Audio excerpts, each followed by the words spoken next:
முக்கியமான வார்த்தைகள் உள்ள ஒரு பெரிய சங்கீதம்.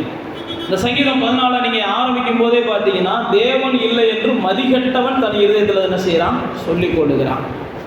தேவன் இல்லைன்னு சொல்றவன் மதிகட்டவன் அப்படின்னு சொல்லி இந்த சங்கீதம் 14 ஆரம்பிக்கிறார். சங்கீதம் 53 அப்படித்தான் ஆவியானவர் ஆரம்பிக்கிறார். அப்போ முதல்ல நாம் ஒன்றை புரிந்து கொள்ளணும். தேவன் இல்லை என்று சொல்லுகிற யாரையும் தேவன் என்ன செய்யறதுன்னா புத்தி இல்லாத ஆளா பார்க்கிறார். நாம் அப்படி பார்க்கக்கூடாது, தேவன் அப்படி பார்க்கிறார். நாம் அவங்களுக்கு எப்படியாவது புத்தி வரணும்னு சொல்லி நம்ம என்ன செய்யணும், அவங்கள நார்மலாக தான் பார்க்கணும். அப்படியே கொஞ்சம் ஆட்களை நீங்கள் என்ன செஞ்சிடாதீங்க, ஹார்டாக கண்டு டீல் பண்ணிடாதீங்க. தேவனுடைய வேதம் சொல்லுகிறது அப்படிப்பட்டவங்கள தேவன் என்ன செய்கிறார், புத்தி இல்லாத மக்களாக பார்க்கிறாரு. ஏன் அவன் தேவன் இல்லை என்று சொல்லுகிறான் அப்படின்னா, அவன் தன்னுடைய பொல்லாத கிரியைகளுக்கு என்ன செய்யணும், உரம் போடணும், அல்லது பொல்லாத கிரியைகளை இன்னும் விரும்பி செய்யணும். தேவன் ஒருவர் இருக்கிறார்னு சொன்னால் தான் பொல்லாதவைகளை செய்யும் போது அவனுக்கு என்ன செய்யுது, ஏதோ ஒரு பயம் இருக்குது. தேவன் இல்லைன்னு சொல்லியாச்சுன்னா பொல்லாதவைகளெல்லாம் செய்யும் போது அவனுக்கு ஒரு துணிகரை என்ன செய்யுது, கிடைக்குது. அதை தான் ஆவியானவர் அங்கே எழுதுகிறார். அருவருப்பான கிரியைகளை செய்து வருகிறபடியால் அவர்கள் என்ன செய்கிறாங்க, தேவன் இல்லைன்னு சொல்கிறாங்க, அவங்க தங்களை கெடுக்கிறாங்க அப்படின்னு சொல்லிட்டு அவங்களுக்கு நன்மை செய்கிறவன் ஒருவனும் இல்லை அப்படின்னா அவங்களுக்கு அப்படிப்பட்ட எண்ணம் இல்லை. ஆனால் தேவன் என்ன செய்கிறார்னா, தேவன் இல்லை என்று வாழ்ந்து கொண்டு இருக்கிற இந்த கூட்டத்தின் நடுவில் தேவன் எங்கே இருக்கிறார்னு சொல்லி அசுத்தமானதை ஆர்வமாய் நடப்பித்து கொண்டு இருக்கிற இந்த சமுதாயத்தில் தேவன் ஒருவர் உண்டு அல்லது தேவன் ஒருவர் இருக்கிறார் அப்படின்ற எண்ணத்தோடு யாராவது வாழ்கிறாங்களா அப்படின்னு பார்ப்பதற்காக தேவன் என்ன செய்கிறாரா, கண்ணோக்கி பார்க்கிறாரா. தேவன் இல்லைன்னு சொல்லி இன்னைக்கு ஜனங்கள் தங்களை கெடுத்து கொண்டு இருக்கிறாங்க. ஜனங்கள் தங்களை கெடுத்து கொண்டு இருக்கிறது மற்ற மனிதர்களுக்கு அவங்க தெரியாதுன்னு நினைக்கிறாங்க. மனிதனுக்கு தெரிஞ்சா என்ன, தெரியாட்டி என்ன, தேவன் நிச்சயம் என்ன செய்கிறார், எல்லா மனுஷனுடைய செயல்களையும் அவர் பார்த்து கொண்டு இருக்கிறார். எல்லா மனுஷனுடைய யோசனைகளையும் அவர் பார்த்து கொண்டு இருக்கிறார். எல்லா மனிதனுடைய நடவடிக்கைகளும் அவருக்கு முன்பாக வெளியரங்கமாக இருக்குது. அதனால தான் இங்கே வேதம் சொல்லுகிறது, தம்மை தேடுகிற உணர்வுள்ளவன். ஏன் தம்மை தேடுகிற உணர்வுள்ளவனை அவர் தேடுகிறார் அப்படின்னா, தேவன் இல்லை என்று சொல்லுகிறவன் அக்கிரமக்காரனா வாழ்ந்துட்டு போயிடலாம். ஆனால் தேவன் இருக்கிறான்னு வாயால் சொல்லிட்டு அதுக்காக இவன் ஒரு அக்கிரமக்காரனா வாழ்ந்தான்னா இவனுக்கு 2 மடங்கு கோபாக்கினே தான் என்ன செய்ய வேண்டியிருக்கும், கொடுக்க வேண்டியிருக்கும். ஒருத்தன் தேவன் இல்லை என்று சொல்லிட்டு அவன் அக்கிரமக்காரனா வாழலாம், அவன் நியாய தீர்ப்பின் நாளிலே நிச்சயமாக வெட்கப்படுவான். ஆனால் தேவன் இருக்கிறார் என்று சொல்லுகிற நானும் நீங்களும் தேவன் பார்க்கிறார் என்ற உணர்வோடு இருக்கணும்.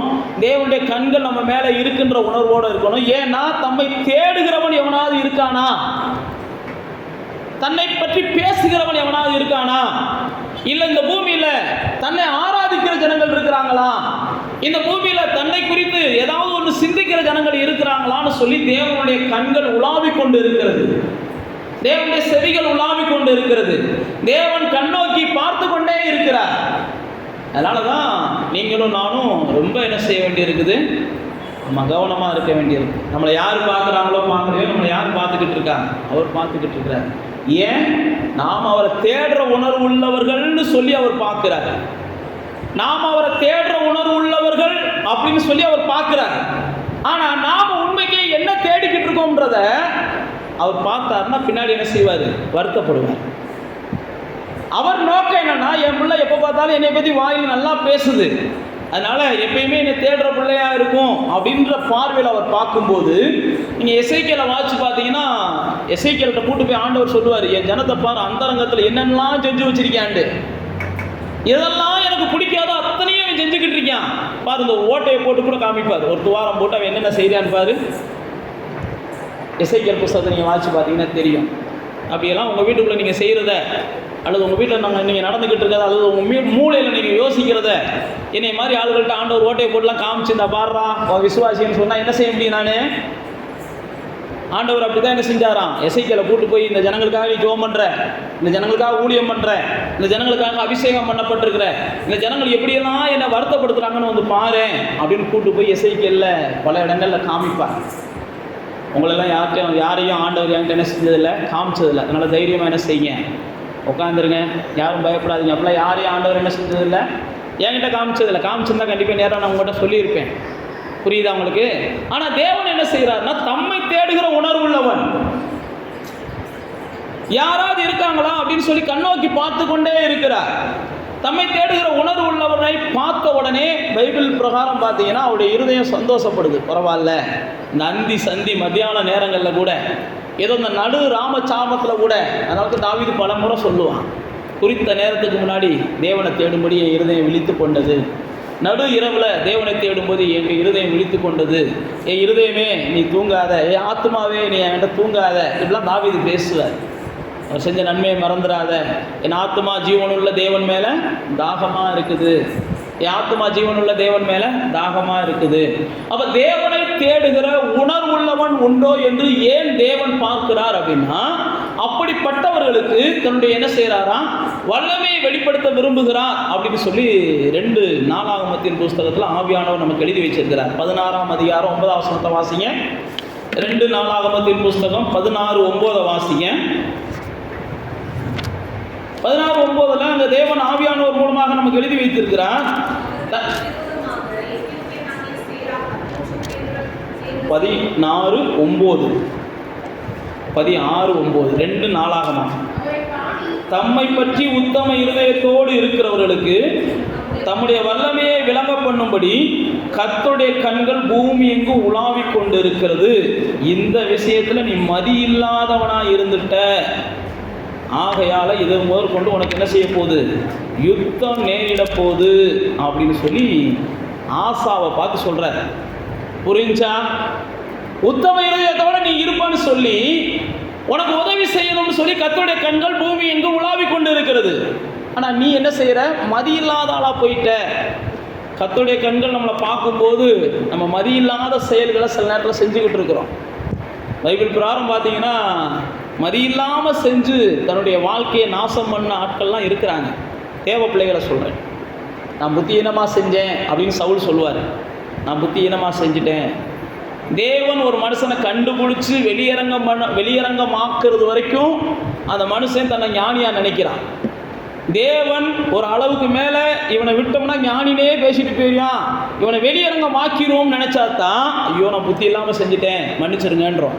ஆனால் ஒன்று நிச்சயம், என்னைக்கு இருந்தாலும் கர்த்தர் என்ன செய்வார், வெளியரங்கமாக்குவார். அது நிச்சயம். யாராக இருந்தாலும் கர்த்தருடைய பிள்ளைகள் நல்லா புரிந்து கொள்ளணும், கர்த்தருடைய கண்கள் பூமி எங்கும் உலாவுகிறது. கர்த்தர் தம்மை தேடுகிற உணர்வுள்ளவன் யாராவது இருக்கிறாரான்னு தான் பார்க்கிறார். உங்களை குற்றம் கண்டுபிடிக்கும்படி தேவன் பார்க்கல. பைபிளில் போட்டு தம்மை பற்றிய உத்தம இருதயத்தோடு இருக்கிறவர்களுக்கு உதவணும். தன்னை பற்றி உத்தம இருதயம், என்னை குறித்து நல்ல எண்ணத்தில் இருக்கிறான், என்னை நல்லா நேசிக்கிறான், என்னை நல்லா தேடுறான், இவங்களுக்கு ஏதாவது உதவணும் தான் கர்த்தருடைய கண்கள் பார்க்குது. ஆனால் நாம் என்ன செஞ்சிடறோம், அந்த கர்த்தருடைய கண்கள் பார்க்கறது என்கிறத மறந்துட்டு நம்முடைய வாழ்க்கையை நாமே கெடுத்துக் கொள்ளுகிறோம்.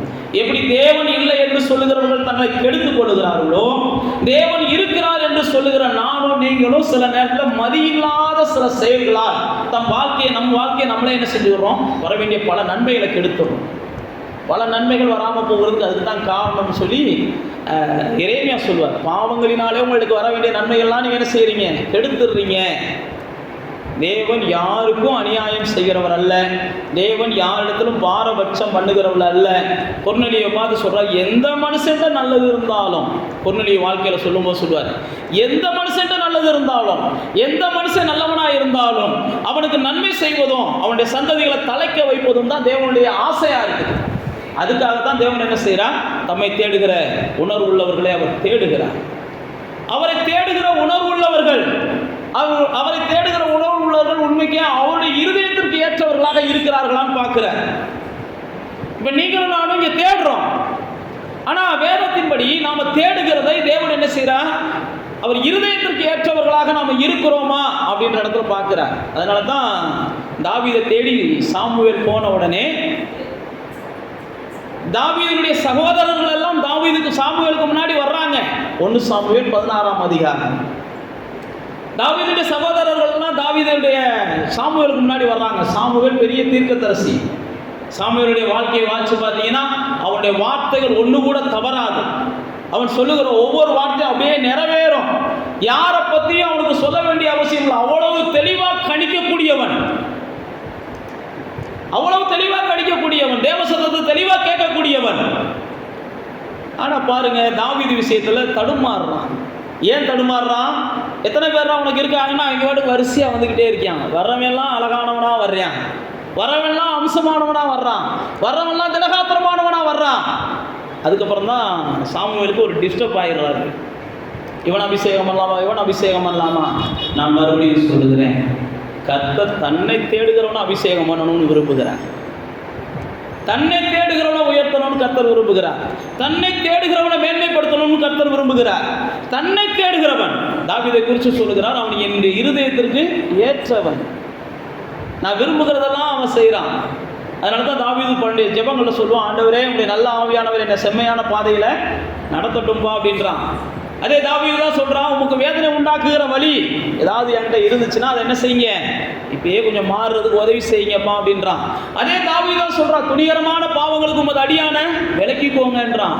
அதே தாவீது தான் சொல்கிறான், என்னுடைய நான் வாயினாலேயோ என்னுடைய இருதயத்தினாலேயோ எல்லாம் பிரியமானதாக வெளிப்படுத்தும், என் வாயின் வார்த்தைகளும் என் இருதயத்தின் தியானங்களும் உனக்கு என்ன செய்யணும், பிரியமானதாக இருக்கட்டும். இதெல்லாம் சங்கீதக்காரனாகிய தாவீதுடைய விண்ணப்பம். ஏன்? அதான் நான் உங்களுக்கு சொல்கிறேன், தேவனை தேடுகிற உணர்வுள்ளவனை தேவன் மேன்மைப்படுத்துகிறார். இதை தாவீது உணர்ந்திருந்தார். தேவனை தேடுற நீங்கள் உணர்வோடு இருந்தீங்கன்னா உங்களுக்கான மேன்மை என்றைக்கும் உறங்காது. உங்களுக்கான மேன்மை உங்களை தேடி நிச்சயம் வரும். தேவனை தேடுகிற உணர்வு எப்படி இருக்கும் அப்படின்னா, தேவனை ஒருபோது துக்கப்படுத்திடக்கூடாது, தேவனுடைய வார்த்தைகளை ஒருபோது மீறிடக்கூடாது, தேவனுக்கு விரோதமானவைகளை நான் செஞ்சிடக்கூடாது, தேவனுக்கு விரோதமானவைகளை நான் பேசிடக்கூடாது, இப்படிலாம் தாவீது நினச்சிக்கிட்டே இருப்பான். அதான் தேவனை தேடுகிற உணர்வு, தேவனை பிரியப்படுத்துகிற காரியங்களை நாடுவது. அதனால தான் தாவீதுடைய சகோதரர்கள்லாம் முன்னாடி வர்றாங்க. ஆனால் தேவன் என்ன செஞ்சார்? அமைதியாக இருக்கிறார். ஆனால் சாமுவேல் பொங்குறார். சார், இவனை பார்க்கும்போது அபிஷேகம் பண்ணலாம், அவனை பார்க்கும்போது அபிஷேகம் பண்ணலாம். சில நேரத்தில் மனிதர்களாக இருக்கட்டும், பரிசுத்தவான்களாக இருக்கட்டும், சில நேரத்தில் என்ன செஞ்சிருவாங்க, தடுமாறுவாங்க. ஆனால் தேவனுடைய சத்தம் வர்றது வரைக்கும் தான் அவங்களுடைய தடுமாற்றம் இருக்கும். தேவனுடைய சத்தம் வந்துருச்சுன்னா அவங்களுடைய தடுமாற்றம் நிச்சயம் என்ன செஞ்சிடும், விலகி போயிடும். பாருங்க, தாவீதை பார்த்த உடனே தேவனுடைய சத்தம். அப்போ தான் ஆண்டவர் என்ன சொன்னார், சாமுவேலை பார்த்து, நீ என்ன செய்கிற, வெளியில் பார்க்குறப்பா நாம் உள்ளத்தை பார்க்குறேன், நீ முகத்தை பார்க்குற, நான் என்ன செய்கிறேன், உள்ளத்தை பார்க்குறேன். எனக்கு உள்ளம் உணர்வுள்ளதாக இருக்குதா, உள்ளம் உயிருள்ளதாக இருக்குதா, உள்ளம் என்னை தேடுகிறதா இருக்குதா, உள்ளம் என்னை நாடுகிறதா இருக்குதா, உள்ளம் என்னை வாஞ்சிக்கிறதா இருக்குதா, உள்ளத்தில் ஆத்ம தாகம் அல்லது என் நேசரே அப்படின்னு சொல்லி என்னை பார்த்து கூப்பிடுகிறதா இருக்குதா. அதுதான் ஆண்டவர் என்ன செய்கிறார், உள்ளத்தை பார்க்குறார். அதனால தான் தாவீது ஆண்டவர் சூஸ் பண்ண வேண்டிய பிரதான நோக்கம் என்னென்னா, வனாந்தரத்தில் இருக்கும்போதெல்லாம் என் மேய்ப்பரே ஏசையா அப்படின்னு பாடிக்கிட்டு இருந்தான். வனாந்தரத்தில் இருக்கும்போதெல்லாம் ஆண்டவரை பற்றி எப்போ பார்த்தாலும் நினச்சிக்கிட்டே இருந்தான். வனாந்தரத்தில் அவன் நினச்சிருந்தா எல்லா வகையான தீமைகளையும் செய்யலாம், எந்த அக்கிரமத்தையும் செய்யலாம். ஏன்னா யோசேப்போடு கூட பிறந்தவர்கள் துன்மார்க்கமாய் சில விஷயங்களை செஞ்சாங்கன்னு வேதமே நமக்கு எழுதி வச்சிருக்குது. ஆனால் தேவனை தேடுகிற உணர்வுள்ளவர்கள் என்னைக்கு இருந்தாலும் தேவனால் உயர்த்தப்படுறாங்க. நீங்கள் உயர்த்தப்படணும் அப்படின்னா உங்களுடைய உணர்வு மட்டும் என்ன செய்யணும், தேவனுக்கு முன்பாக கொஞ்சம் ஆசையாக இருக்கணும். தேவன் மேலே கொஞ்சம் ஆசையாக இருக்கணும். அதைத்தான் தேவன் பாருங்க, அந்த வேதத்தில் போட்டுக்க, தேவன் இல்லை என்று சொல்லுகிறவன் அவன் தன்னை கெடுத்து கொள்ள விரும்புகிறான். தேவன் இருக்கிறார் என்று சொல்லுகிறவர்கள் தங்களை நல்லாக்கி கொள்ள விரும்பணும், செம்மையாக்கி கொள்ள விரும்பணும், சுத்தமாக்கி கொள்ள விரும்பணும். அதனால தான் நீங்கள் ராஜாக்களை எல்லாம் வாசித்து பார்த்தீங்கன்னா அவனுடைய பாதைகள் செம்மையாக இருந்துச்சு, கர்த்தர் அவனுக்கு உதவி செய்வார். அவனுடைய பாதைகள் செம்மையாக இல்லைன்னா கர்த்தர் அவனை ஒப்பு கொடுத்துருவார் எதிரிகள் கையில். நீங்கள் ராஜாக்கள் புஸ்தகத்தை வாசித்து பார்த்தீங்கன்னா தெரியும். அப்போ தேவனுடைய பிள்ளைகளாகிய நானும் நீங்களும் நம்முடைய உணர்வு தேவனை தேடுகிறதாக எப்பயுமே இருக்கணும் அப்படின்றத கர்த்தர் எதிர்பார்க்கிறார். அதனால தான் தேவனை தேடுகிற உணர்வுள்ளவன் உண்டோ அப்படின்னு கர்த்தர் தேடி வருகிறார். சங்கீதக்காரன் 119 சொல்லும்போது சொல்கிறாரு, வசனத்தை அதிகமாக நாம் வாஞ்சிக்கணுன்றது தான் அந்த 119வது சங்கீதத்தினுடைய பிரதான நோக்கம். நீங்கள் 119 நிச்சயமாக வாசித்து பார்த்தீங்கன்னா வசனத்தினுடைய மேன்மையை குறித்து அவர் அதிகமாக பேசுவார், வசனத்தை குறித்து அதிகமாக பேசுவார். இந்த சங்கீதம் 119 தான் அவர் சொல்லுவார், ஆண்டவரே உம்முடைய சாட்சிகள், உம்முடைய வசனங்கள், உம்முடைய கற்பனைகள், உம்முடைய வார்த்தைகள் என்னை உணர்வுள்ளவனாக மாற்றட்டும்ப்பா, உம்மை தேடுகிற உணர்வுள்ளவனாக மாற்றட்டும், உம்மை நாடுகிற உணர்வுள்ளவனாக மாற்றட்டும், உம்மை பிரியப்படுத்துகிற உணர்வுள்ளவனாக மாற்றட்டும். நீங்கள் சங்கீதங்களை வாசித்து பார்த்தீங்கன்னா அப்படியே நிறையா பேசுவார். 119 130 பார்த்தீங்கன்னா, உம்முடைய வசனத்தின் பிரசித்தம் வெளிச்சம் தந்து பேதைகளை என்ன செய்யும்? உணர்வு உள்ளவர்களாய் மாற்றும். வசனத்தை எந்த அளவுக்கு நீங்க கேட்குறீங்களோ, வசனத்தை எந்த அளவுக்கு சிந்திக்கிறீங்களோ, வசனத்தை குறித்த எந்த அளவுக்கு நாலேஜ் இருக்குதோ, அப்பதான் உங்களை தேவனை தேடணுன்ற ஒரு உணர்வு உங்களுக்கு என்ன செய்யும்? வரும். ஏன்னா வார்த்தை தான் தேவனா இருக்கிறார், தேவன் தான் வார்த்தையா இருக்கிறார். வசனத்தை குறித்து சரியா நீங்க கண்டுக்கிறல, வசனத்தை நீங்க சரியா கவனிக்கல, வசனத்தின் மேல உங்களுக்கு சரியான ஈடுபாடு வரல அப்படின்னாலே உங்களால் என்ன செய்ய முடியாது? தேவனை முழு மனசோட தேட முடியாது. முழு மனசோட நீங்க தேவனை தேடணும் அப்படின்னா தேவனுடைய வார்த்தைகளை அதிகமாக நீங்க கவனிக்கணும், அதிகமாக கேட்கணும், அதிகமாக சிந்திக்கணும். தேவனுடைய வார்த்தைகளை அதிகமாக நீங்க காத்துக்கொள்ளணும். அதனால தான் சங்கீதக்காரன், நீ பொண்ணை காட்டிலும் வெள்ளியை காட்டும் நீ விரும்பின வேதம் தான் எனக்கு அவசியம் அப்படின்றான். பொருளாசையை நான் சார்ந்திருக்காம இப்படி வேதத்தை நான் சார்ந்திருக்கணும் அப்படின்றான். வீண் சிந்தைகளை நான் வெறுத்து நான் வேதத்தில் என்ன செய்யணும்? பிரியப்படணும். இதெல்லாம் 119 சங்கீதத்தை நீங்கள் வீட்டில் போய் வாசிச்சு பார்த்தீங்கன்னா தெரியும். சிலர் உன் வேதத்தை காத்து நடக்காத போது என் கண்ணில் தண்ணி வருதும்மா. இப்படி வேதத்தை சிலர் மீறி நடக்கிறத நான் பார்க்குறேன். கையில் வேதத்தை வச்சிருக்கிறாங்க, ஆனால் மீறி நடக்கிறாங்க. காலையில் எழுந்திரிச்சோடனே வேதத்தை படிக்கிறாங்க, ஆனால் மீறி நடக்கிறாங்க. அப்படி மீறி நடக்கிறதுனால அவங்களுடைய விளைவுகளை தான் சந்திக்கிறாங்க. நல்லதெல்லாம் இருக்கலை, ஆனால் அது உணர மாட்டேன்றாங்களேன்னு சொல்லி ஏன் கண்களில் தான் கண்ணீராக வருது அப்படின்னு சொல்லி சங்கீதக்காரன் இந்த 119 வாசிச்சு பார்த்தீங்கன்னா சொல்லுவான். அப்போ தேவனை தேடுகிற உணர்வு உங்களுக்கு எங்கேருந்து தான் வரணும்? வசனத்துலேருந்து வரணும். சிலருக்கு பார்த்தீங்கன்னா கற்பனையில் தான் தேவனை தேடுகிற உணர்வு வருது. கர்த்தர் அங்கே அடிக்கிற மாதிரி தெரிஞ்சு பாஸ்டர்ம்பாங்க, அது கர்த்தர் கிணட்டு நின்ற மாதிரி தெரிஞ்சு பாஸ்டர்ம்பாங்க. கற்பனைகளிலே வருகிற உணர்வுகளை நாம் மதிக்கக்கூடாது. வசனத்தின் மூலமாகத்தான் நாம் என்ன செய்யணும்? தேவனை அதிகமாய் வாஞ்சிக்கணும். வசனம் தான் பைபிளில் போட்டு ஆதியிலே வார்த்தை இருந்தது, அந்த வார்த்தை தான் என்ன செஞ்சிச்சு? தேவனாக இருந்துச்சு. அந்த வார்த்தை தேவனிடத்தில் இருந்துச்சு, அந்த வார்த்தை தேவனாக இருந்துச்சு. அந்த வார்த்தை தான் மாம்சமாச்சு. அந்த வார்த்தையை பற்றி தான் இன்றைக்கி நானும் நீங்களும் பேசுகிறோம். அந்த வார்த்தை தான் நம்ம மத்தியில் உலாவிக் கொண்டு இருக்கிறது. அப்போ வார்த்தையின் மூலமாக தான் நம்ம தேவனை தேடுகிற ஒரு உணர்வு உள்ளவர்களாய் மாற முடியும் அப்படின்னு சொல்லி நாம் அறிந்திருக்கிறோம். நீங்கள் தேவனை தேடுகிற உணர்வு உள்ளவங்களாக இருந்தீங்கன்னா தேவன் உங்களை எந்த இடத்துல நீங்கள் இருந்தாலும், நீங்கள் எப்படிப்பட்ட சூழ்நிலையில் இருந்தாலும், யாருக்கு கீழே இருந்தாலும், அல்லது எப்படிப்பட்ட ஒரு யோசேப்பை போல சிறைச்சாலைக்குள்ள இருந்தாலும், அல்லது எங்கே இருந்தாலும் உங்களை மேன்மைப்படுத்துவதற்கு கர்த்தர் எப்பயுமே வழிகளை உருவாக்கி கொண்டே இருக்கிறார். உங்களுடைய நோக்கமெல்லாம் அவரை தேடுகிற உணர்வு தான். அவரை தேடுகிற உணர்வு, அவரை நேசிக்கிற உணர்வு, அவரை வாஞ்சிக்கிற உணர்வு. தம்மை தேடுகிற உணர்வு உள்ளவன் யாராவது இருக்கானா? ஏன் அவனுக்கு என் வல்லமையை வெளிப்படுத்தணும், ஏன் அவனுக்கு என்னுடைய மகிமையை காண்பிக்கணும், என்னை தேடுகிறவனுக்கு நான் என்ன செய்யணும்? அந்த பூமியில் மேன்மையை கொடுக்கணும். என்னை தேடுகிறவளுக்கு ஒரு நன்மையும் குறையில்லாமல் அந்த பூமியில் அவங்கள வாழ வைக்கணும். பைபிள் அப்படி தான் சங்கீதக்காரன் சொல்கிறான். அவரை தேடுகிறவங்களுக்கு ஒரு நன்மை என்ன செய்யாது? குறைவும் படாது. அப்போ நீங்களும் நானும் அவரை தேட தேட நமக்கான நன்மைகள்லாம் நம்மளை தேடி வரும்படி அவர் வாய்ப்புகளை உருவாக்கி தருவார். அப்போ நாம் செய்ய வேண்டியதெல்லாம் நன்மைகளை தேடுறோம், அவரை தேட விட்டுறோம். கடைசியில் பார்த்தீங்கன்னா நன்மைகள் நமக்கு காணலின் மாதிரி என்ன செய்யுது? இந்தா பிடிச்சிட்டோம், இந்தா பிடிச்சிட்டோம், இந்தா பிடிச்சிட்டோம்னு போய்கிட்டு தான் இருக்கிறோம். கடைசி வரைக்கும் நம்மளால் பிடிக்கவே முடியலை, பிடிக்கவும் முடியாது. அது ஒரு காணலின் மாதிரியே இருக்கும். நன்மைகளை நாம் பிடித்து கொள்ளணும் அப்படின்னா கர்த்தரை தேடினா தான் நமக்கு என்ன செய்யும்? நன்மையான யாவும் ஜோதிகளின் பிதாவிடத்திலிருந்து என்ன செய்யுது? இறங்கி வருகிறதுன்னு யாக்கோபு சொல்கிறார். அப்போ தேவனுடைய பிள்ளைகளாகிய நானும் நீங்களும் கர்த்தரை தேடுகிற உணர்வு உள்ளவங்களாக இருந்தோம்னா பாருங்க, இஸ்ரவேலர்கள் எத்தனை லட்சக்கணக்கான மக்கள் எகிப்தை விட்டு பெறப்பட்டு வர்றாங்க. லட்சக்கணக்கான மக்கள் எகிப்தை விட்டு பெறப்பட்டு வந்தாலும் உத்தம இருதயத்தோடு இருந்தாங்கன்னு சொல்லி ஆண்டவர் என்ன செய்றார்? 2 பேர்த்த மட்டும்தான் சொல்றார். லட்சக்கணக்கான மக்கள், அந்த லட்சக்கணக்கான மக்களும் ஆண்டவருடைய நிழல்ல தான் வாழ்ந்தாங்க. அந்த லட்சக்கணக்கான மக்களும் ஆண்டவருடைய அதிசயத்தை பார்த்தாங்க. லட்சக்கணக்கான மக்களும் ஆண்டவருடைய அற்புதங்களை ருசிச்சாங்க. ஆனால் வேதம் சொல்றது 2 பேர்ட்டு தான் என்ன செஞ்சுச்சான்? தேவனை பற்றி ஒரு நல்ல எண்ணமே இருந்துச்சான். மற்றவங்களாம் தேவன் கொடுக்கும்போது சோத்திரம், தேவன் கொடுக்கலைன்னா தேவனுடைய பிள்ளைகளை கல்லெறிய ஆரம்பித்தாங்க. நீங்கள் அந்த இஸ்ரவேலருடைய வாழ்க்கையை வாட்சி பார்த்தீங்கன்னா தெரியும். அதனால தான் ஆண்டவர் என்ன செஞ்சார்? இந்த லட்சக்கணக்கான மக்கள் இங்கேயே கிடக்கட்டும் வனாந்தரத்தில், இந்த உத்தம இருதயத்தோடு இருக்கான் பாரு, அவன் 2 பேரை மட்டும் தூக்கு, அவங்க போய் கானானில் வாழட்டும்.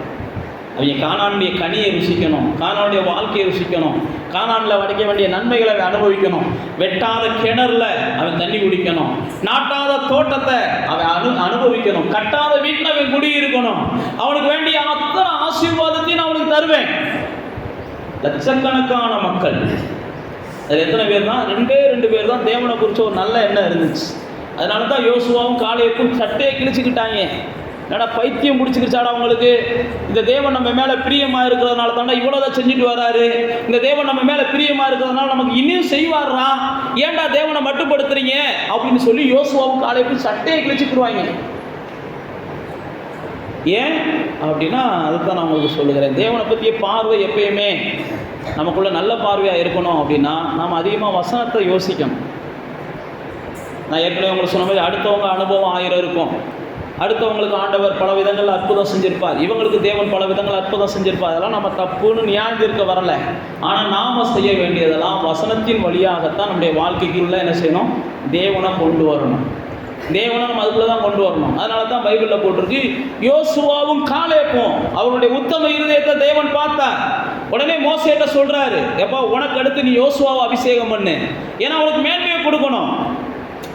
என்னை பற்றி அவன் தான் உயர்வா பேசுறான், பார் கர்த்தர் நம்ம மேல பிரியமா இருக்கிறார், இது வரைக்கும் செஞ்சிருக்கிறார், இனியும் செய்வார்னு யோசுவா சொல்றான், இந்த காலேபு சொல்றான். அப்ப தம்மை தேடுகிற உணர்வு உள்ளவர்கள் எப்படிப்பட்டவங்களா இருக்கிறாங்கன்னு பார்த்து தேவன் அதுக்கேற்ற பலனை நிறுத்து கொடுக்கிறார். இப்போ எனக்கு பலன் கம்மியாக வருது, எனக்கு பலன் கூட வருது அப்படின்னா யார் கையில் இருக்குன்னா உங்களுடைய கையில் தான் இருக்குது. நீங்கள் கர்த்தரை எந்த அளவுக்கு தேடுறீங்க, கர்த்தரை எந்த அளவுக்கு நேசிக்கிறீங்க, கர்த்தரை எந்த அளவுக்கு புரிஞ்சிருக்கீங்க, கர்த்தரை எந்த அளவுக்கு வைராக்கியமாக பின்பற்றுகிறீங்கன்னு கர்த்தர் பார்க்குறார். என்னாகமத்தின் புஸ்தகத்தில் பினேகாஸ் என்கிற மனிதன், நம்ம எல்லாருக்கும் தெரிஞ்ச சம்பவம் தான், இருந்தாலும் எடுங்க. என்னாகமத்தின் புஸ்தகத்தில் பினேகாஸ் என்கிற மனிதன், அந்த பினேகாஸ் என்கிற மனிதன் அங்கே ஜனங்கள் பாவம் செய்து அவர்கள் கொல்லப்படுகிற காலங்களில் மோசே, ஆரோன் போன்றவங்களாம் உட்கார்ந்துக்கிட்டு இருக்கிறாங்க. என்னாகமம் 25ஆம் அதிகாரம், என்னாகமம் 25ஆம் அதிகாரத்தில் எல்லாரும் உட்கார்ந்து இருக்கிறாங்க. பாவம் செஞ்சு ஒவ்வொரு நாளும் ஜனங்கள் செத்து கொண்டு இருக்கிறாங்க. இதை எப்படி தடுக்கிறதுன்னு தெரியல, மோசேக்கு தெரியல, அவனுக்கு ஆரோனுக்கு தெரியல. எல்லாரும் காலேப் இருக்கிறாரு, ஜோசுவா இருக்கிறார், எல்லாரும் இருக்கிறாங்க. திடீர்னு பாருங்க, எல்லாரும் பேசிக்கிட்டு இருக்கும்போது ஒரு பெண்ணை கூப்பிட்டுக்கிட்டு ஒரு ஆண் போறாரு. போன உடனே பினேகாசுக்குள்ள என்ன செய்யுது, ஏண்டா இவ்வளவு சாவு நடந்தும் திருந்த மாட்டேன்றீங்களேடா, இவ்வளவு சாவு நடந்து திருந்த மாட்டேன்றீங்களே, அடி இதை நாங்க பார்க்கல, இந்த மாதிரி தேவன் பார்த்துக்கிட்டு இருக்கிறார் அப்படின்னு சொல்லி பைபிள் பிரகாரம் பினேகாஸ் ஈட்டி எடுத்து குத்தி என்ன செஞ்சிடறாரு, அதே இடத்துல 2 பேர்த்தையும் கொண்டு போட்டுறாரு. பாவம் செய்கிறவங்கள கொல்ல சொல்லி நான் உங்களுக்கு போதிக்கலை, அதை நீங்கள் புரிஞ்சுக்கோங்க. ஈட்டி எடுத்து பினேகாஸ் மாதிரி இன்றைக்கே நம்ம என்ன செஞ்சுருவோம், கண்ணுக்கு முன்னாடி தெரிகிறவங்கள குத்திடுவோம்னு சொல்லி ஏதாவது தப்பு தண்டாமா யோசிச்சிடாதீங்க. பினேகாஸ் குத்துனாரு, கர்த்தர் அதை ஏற்றுக்கிட்டாரு. நீங்கள் குத்துறதை நானும் ஏற்றுக்கிற முடியாது, சட்டமே ஏற்றுக்கிறாரு. குத்த நினச்சிங்கன்னா உங்கள்கிட்ட கத்தி பத்தாது, ஈட்டி பத்தாது. பாவம் செய்கிறவங்களாம் குத்த நினச்சா எத்தனை பேர்த்த குத்துறது, அப்பா சாமின்னு போகும். இங்கே பாருங்க, பினேகாஸ் குத்துன உடனே கர்த்தர் என்ன செஞ்சார், இந்த பினேகாசுடைய வைராக்கி எனக்கு பிடிச்சிருக்குன்னாரு. இந்த பினேகாசுடைய வைராக்கி எனக்கு பிடிச்சிருக்கு, பாரு நீங்கள் எல்லாம் மோசம் இருக்கிறாரு, எல்லாரும் இருக்கிறீங்க, ஆனால் என்னை காயப்படுத்துகிற விஷயத்தை ஜனங்கள் செய்கிறாங்கன்னு உடனே பினேகாஸ் எந்திரிச்சு வைராக்கியமாக போய் அந்த ஜனங்களை உடனே இது பண்ணா, உடனே அந்த இடத்துல பிரச்சனை மாறிச்சு. ஆனால் பினேகாசுக்கு தேவன் என்ன செஞ்சாராம், அந்த 11ஆம் வசனம் சொல்லுது பாருங்க, நான் என் எரிச்சலில் இஸ்ரவேல் புத்திரரை நிர்மூலமாக்காதபடிக்கு ஆசாரியனாகிய ஆரோனின் குமாரனான எலெயாசாரின் மகன் பினேகாஸ் என் நிமித்தம் அவர்கள் நடுவில் பக்தி வைராக்கியம் காண்பித்ததனால் இஸ்ரவேல் புத்திரர் மேல் உண்டான என் கோபத்தை எல்லாம் நான் மாத்திடுறேன் அப்படின்னு சொல்லிட்டு அவனுக்கு நான் என்ன செய்கிறேன், ஒரு உடன்படிக்கை கொடுக்குறேன், வாக்குத்தத்தம் கொடுக்குறேன். அவனுக்கு பின்பு அவனுடைய சந்ததிக்கு ஒரு நித்திய ஆசாரியத்திற்குரிய உடன்படிக்கை உண்டாயிருக்கும்னு சொல்லி அடுத்து 12-13 வசனங்கள்ல சொல்கிறார். அப்போ உங்களுடைய உணர்வு தேவனுக்கு ஏற்றதாக இருந்துச்சுன்னா, உங்களுடைய வைராக்கியம் தேவனுக்கு ஏற்றதாக இருந்துச்சுன்னா, நீங்கள் தேவனுக்காக வைராக்கியம் காமிக்கணும், தேவனுக்காக நீங்கள் வைராக்கியம் காமிக்கணும், தேவனுக்காக நீங்கள் என்ன செஞ்சணும், சில விஷயங்களில் உறுதியாக நிற்கணும். தேவனுடைய வார்த்தைகளை கேட்கிற நானும் நீங்களும் சில இடங்களில் உறுதியாக நிற்கணும்ன்றதுக்காகவே சில சோதனைகள் வரும்.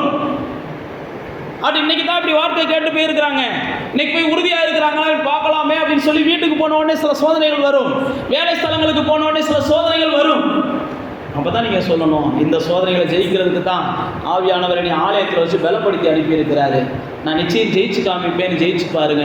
அதுக்கப்புறம் கர்த்தர் உங்களுக்கு பெரிய அவார்டு கொடுப்பார், நீங்களே ஆச்சரியப்படுவீங்க.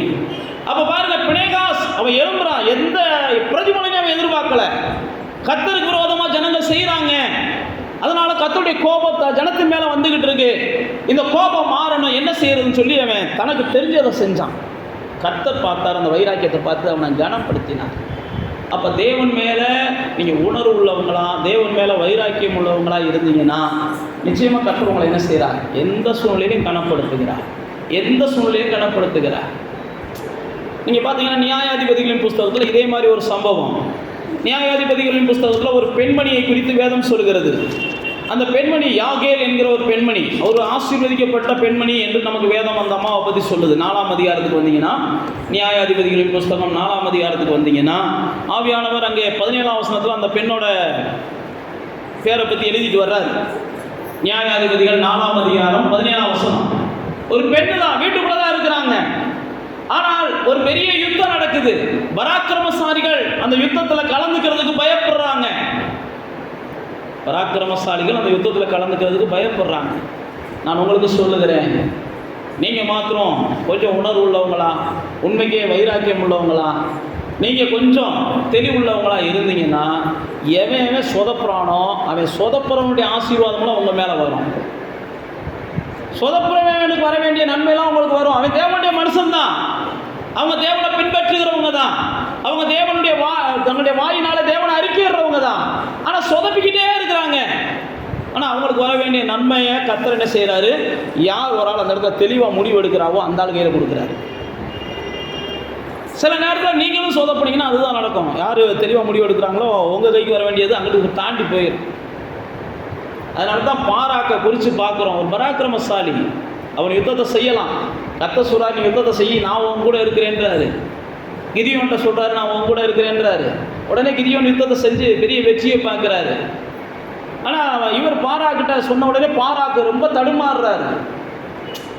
அதை நான் உங்களுக்கு சொல்கிறேன், சில நேரத்தில் தடுமாற்றம், சில நேரத்தில் சாக்குப்போக்கு, சில நேரத்தில் நிலையற்ற தன்மை, இந்த மாதிரி நிறையா சொதப்பிக்கிட்டே இருந்தோம் அப்படின்னா நமக்கு வர வேண்டிய ஆசீர்வாதத்தை கண்ணால் பார்ப்போம், ஆனால் கைக்கு என்ன செய்யாது, எட்டாது. நம்ம நிறையா சொதப்புறதுக்கு இதுதான் காரணம். நம்ம சொதப்புறதுனால தான் நிறைய நம்முடைய வாழ்க்கையில் தேவன் என்றைக்கும் என்ன செய்கிறார், உண்மையுள்ளவராக இருக்கிறார். நம்முடைய சொதப்பல்கள் தான் நம்முடைய வாழ்க்கைக்கு வர வேண்டிய ஆசீர்வாதங்கள்லாம் தடுக்குது. இங்கே பாருங்க, பாராக்கை தேவன் மேன்மைப்படுத்த விரும்பினார். ஏன் மேன்மைப்படுத்த விரும்பினார்னா, தெபோராளுக்கு ரொம்ப உண்மையான மனுஷனாக இருந்தான்.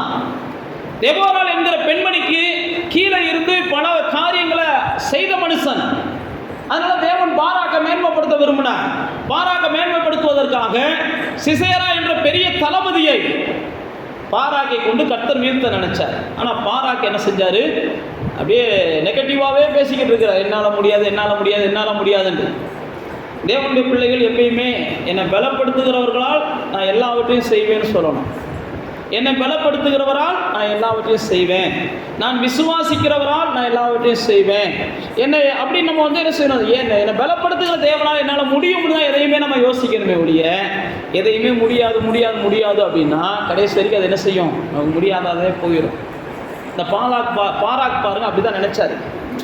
ஆனால் கர்த்தர் என்ன செஞ்சார், இங்கே வேறு பெரிய யுத்த வீரன், ஒன்றால் செய்ய முடியாதுன்ற அந்த சிசேராவை நான் ஒரு பொம்பளையால் வச்சு அந்த சிசேராவை செய்யட்டா அப்படின்னு கர்த்தர் என்ன செஞ்சார், சாதாரணமாக செஞ்சார். எந்த ரத்தமும் இல்லாமல் கத்தியும் இல்லாமல் அழகாக படுக்க வச்சு தண்ணியில் தலையில் என்ன செஞ்சாங்க, ஆணி அடித்து கொன்னாங்கன்னு பைபிளில் போட்டிருக்கு. பாராக்கு நினைக்கிறான் நம்முடைய பலத்தை வச்சு தான் நம்ம செய்ய முடியும். பாராக்கு நினைக்கிறான் நம்முடைய யுத்தம் வீரன் நம்மளால் செய்ய முடியும்ன்றான். ஆனால் கர்த்தர் என்ன செய்கிறாரு, எப்போ அதெல்லாம் இல்லை, நான் சொன்னதுனால நடக்கும், அவ்வளோதான். நீ எவ்வளோ பெரிய ஆளாகவும் இருந்துட்டு போ, எவ்வளோ சிறிய ஆளாகவும் இருந்துட்டு போ, ஆனால் நான் சொல்கிறது யார், பெரிய ஆள். சொல்கிறவர் யாருன்னு பாரு. அந்த சேனைக்கு விரோதமாக போ, நான் ஒப்பு கொடுப்பேன்றார். அந்த காரியத்தை செய், நான் வாய்க்க பண்ணுவேன்றார். இந்த காரியத்தை செய், நான் உனக்கு வாய்க்க பண்ணுவேன்றார். கர்த்தர் சொல்கிறத செய்வோம். நம்ம சூழ்நிலைகள் எல்லாம் என்ன செய்ய வேண்டாம், பார்க்க வேண்டாம். சூழ்நிலைகள் என்றைக்குமே கர்த்தருக்கு விரோதமாக தான் இருக்கும். கர்த்தருக்கு விரோதமாக இருக்கிற சூழ்நிலைகளை தான் நம்மளை கொண்டு போய் நிப்பாட்டுவார். இந்த எலும்புகள் பள்ளத்தாக்கில் இருக்கலாம் உயிரடையுமான்னு கேட்டால் எனக்கு என்ன தெரியும், உனக்கு தான் தெரியும்னு சொல்கிறேன் அவன் எசேக்கியேல்ல. இல்லை இதெல்லாம் ஒன்று சேருமா, அது எனக்கு என்ன தெரியும், உமக்கு தான் தெரியும் அப்படின்றான். ஆட்ட வார்த்தையை சொல்லுப்பா, இவைகள்லாம் ஒன்று சேரட்டும்னு வார்த்தை சொல்லு. அப்படியே வார்த்தை சொல்கிறான், ஒன்று சேருது. உயிர் உண்டாகட்டும்னு சொல்லு, உயிர் உண்டாகட்டும். அப்போ நீங்கள் நான் என்ன செஞ்சாகணும், கர்த்தர் சொல்லுகிற வார்த்தைகள் எல்லாவற்றையுமே உணர்வோடு கவனிக்கணும், உயிரோட கவனிக்கணும். அது இந்த காதில் வாங்கி இந்த காதில் விடுறதுக்கு கர்த்தருடைய வார்த்தைகள் ஒன்றும் பைபிள் பிரகாரம் அது என்ன செய்யலாம், அந்நிய வார்த்தைகள் இல்லை. என்னுடைய வேதத்தின் மகத்துவங்களை இந்த ஜனங்கள் என்ன செய்கிறாங்க, அந்நிய காரியமாக நினைக்கிறாங்க. ஓசியாவில் சொல்கிறார், நீங்கள் வேதத்தை மறந்ததுனால தான் நான் உங்கள் பிள்ளைகளை மறந்துட்டேன் அப்படின்னு ஓசியாவில் சொல்லுவார். நான் சொல்கிறதெல்லாம் நீங்கள் கவனிக்காதனால தான், நான் சொல்கிறதெல்லாம் நீங்கள் கவனிக்காதனால தான் கடைசியில் உங்கள் பிள்ளைகளை தான் நான் என்ன செய்ய வேண்டியதாகி போச்சு, மறக்க வேண்டியதாகி போச்சு அப்படிம்பார். அப்போ தேவனுடைய பிள்ளைகளை இங்கே பாருங்க, பாராக் சொதப்புறாரு. ஆனால் அந்த யாகேல் என்கிற பெண்மணி தெளிவாக இருக்கிறாங்க. இவன் நம்ம எதிரி, நம்ம வீட்டுக்கு வர்றான், நம்மகிட்ட தண்ணி கேட்குறான், இவனுக்கு நம்ம தண்ணி கொடுப்போம். தண்ணி என்ன, பாலை கூட என்ன செய்வோம், பைபிள் அப்படி தான் போட்டிருக்கு. அவன் நம்ம எதிரி, நம்முடைய ஜனத்தை துன்பப்படுத்துகிறவன், நம்முடைய ஜனத்துக்கு விரோதமாக செயல்படுகிறவன், நம்முடைய ஜனத்தின் நிம்மதியை கெடுக்கிறவன். இவன் தண்ணியை கேட்டால் பாலை கூட கொடுப்போம், கஞ்சியை கேட்டால் கறியை கூட கொடுப்போம். ஆனால் இவனை கொல்லணும், அதுதான் நம்முடைய நோக்கம். அந்த மாதிரி தெளிவாக இருக்கிறாங்க. பைபிளில் போட்டிருக்க அந்த அம்மா அதே போல் செஞ்சு முடிக்கிறாங்க. நியாயாதிபதிகளை தெபோரால் பாடும்போது அந்த அம்மாவை குறித்து பாடுறாங்க, அழகான வார்த்தைகளை சொல்லி பாடுறாங்க. 5ஆம் அதிகாரத்துக்கு வாங்க. நியாயாதிபதிகளின் புஸ்தகம் 5ஆம் அதிகாரத்தில் அந்த தெபோரால் அவங்கள குறித்து 24வது வசனத்தில் பாடுறாங்க. அவங்கள ஸ்திரீகளுக்குள்ளே கேனியனான ஏபேரின் மனைவியாகிய யாகேல் ஆசீர்வதிக்கப்பட்டவள், கூடாரத்தில் வாசமாயிருக்கிற ஸ்திரீகளுக்குள்ளே அவள் ஆசீர்வதிக்கப்பட்டவளே. தண்ணீரை கேட்டான், பாலை கொடுத்தாள். ராஜாக்களின் கிண்ணியிலே வெண்ணெயை கொண்டு வந்து கொடுத்தாள். தன் கையால் ஆணியையும் தன் வலது கையால் தொழிலாளரின் சுத்தியையும் பிடித்து சிசேராவை அடித்தாள். அவன் நெற்றிலே உருவக் கடாவி அவன் தலையை உடைத்து போட்டான். அவள் காலருகே அவன் மடங்கி விழுந்து கிடந்தான். அவள் காலருகே மடங்கி விழுந்து கிடந்தான் என்று சொல்லி பயங்கரமாக ஒரு பெரிய ஸ்டேட்மெண்ட்டை கொடுக்குறாங்க தெபோரா. பாராக்கால் எதிர்க்க முடியலை. ஏன் அதான் சொல்கிறேன்ல, தெளிவில்லை அவனுக்கு. தேவனுடைய வார்த்தை நான் மறுபடியும் சொல்லுகிறேன், சொதப்பித்தான் நம்முடைய வாழ்க்கையில் நிறைய வேதனைகளை நம்ம அனுபவிக்கிறோம். தேவனுடைய பிள்ளைகள் நம்ம சொதப்பாமல் தெளிவாக இருந்தோம் அப்படின்னா நிச்சயமாக வேதனைகள் ஒன்றும் நம்மளை அணுகாது. பாராக்கு சொதப்பினார். அதான் நான் சொல்கிறேன், நீங்கள் தெளிவுள்ளவங்களாக இருந்தீங்கன்னா உங்களை சுற்றி இருக்கிறவங்க சொதப்புறாங்கன்னா அவங்களுக்கு வர வேண்டிய மேன்மை உங்களுக்கு ஆண்டவர் கொண்டு வந்து கொடுத்துட்றாரு. அவங்களுக்கு கிடைக்க வேண்டிய ஆசீர்வாதத்தை உங்கள்கிட்ட கொடுத்துறாங்க. அவங்க சொதப்பிக்கிட்டே இருக்கிறாங்க, கடைசியில் அவங்களுக்கும் பிரயோஜனம் இல்லை, இவங்களுக்கும் பிரயோஜனம் இல்லை. அப்போ கர்த்தர் என்ன செய்கிறார், நான் தன்னை தேடுகிற உணர்வு உள்ளவன், தன்னை குறித்த ஒரு தெளிவான பார்வை உள்ளவன். பாராக்கிக்கு இல்லை, யாருக்கு இருந்துச்சு, யாகேலுக்கு இருந்துச்சு. பட்டயத்தை எடுத்து யுத்தம் பண்ணுறவனுக்கு இல்லை, ஆனால் சாதாரணமாக கரண்டி எடுத்து அடுப்பில் கிண்டிக்கு இருந்த இந்த அம்மாவுக்கு இருந்துச்சு. வீட்டில் இருக்கிறத வச்சு சாதிச்சு காமிச்சாங்க, அவன்கிட்ட எல்லாம் இருந்துச்சு, அவனால் சாதிக்க முடியலை.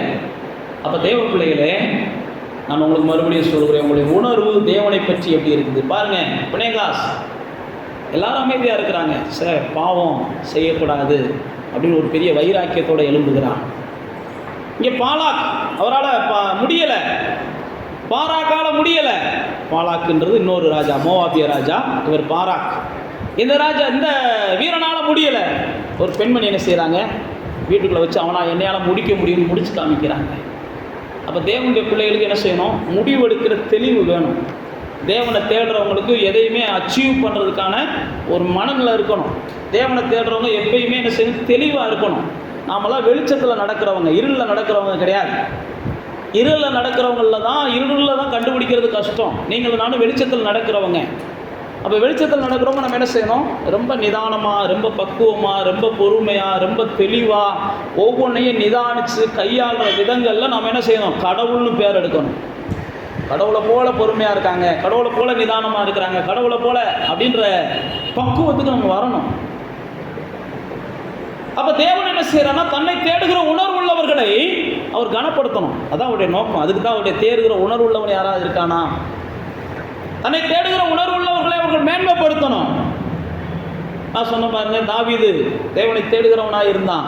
சவுலை கர்த்தர் என்ன செஞ்சார் பார்த்தாரு, அவன் தேவனுக்கு கோபம் ஊட்டுகிறவனாக இருந்தான்.